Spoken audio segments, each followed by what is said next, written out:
Do you believe that someone who has snuck into our country, entered the United States illegally, that the due process requirements for that individual are the same as they are for a U.S. citizen? Mr. Chairman?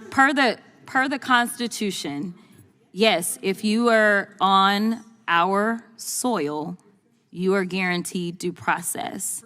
And the fact that there's even a question is why we are struggling right now.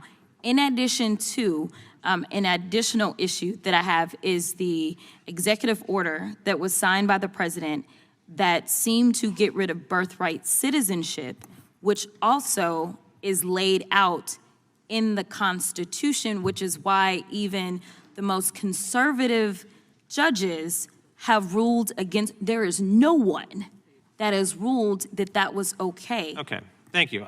You're welcome. So thank you.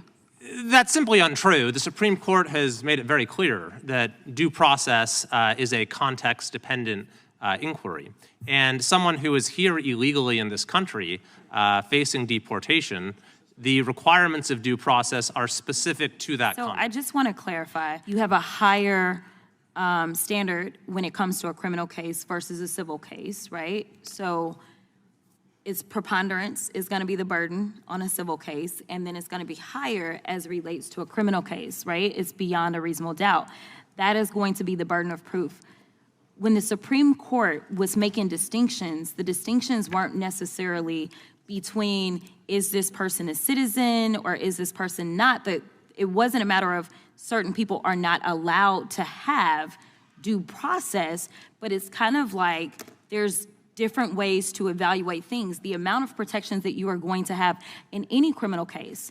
If you think about those that are charged with murder, whether they are a citizen or not, guess what? The burden of proof is still going to be the same. The burden of proof is still going to be beyond a reasonable doubt. There was never a distinction that said somehow, dependent upon your status, you somehow lose your access to due process.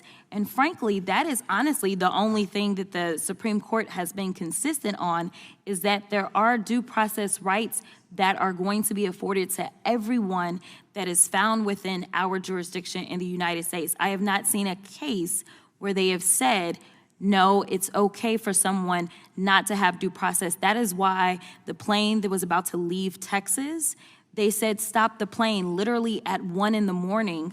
because there had not been due process for those that were currently being held in the administration's custody. And thank you so much. Political pair, nation ready to dive, where opinions spark and the debate thrive. Hold on.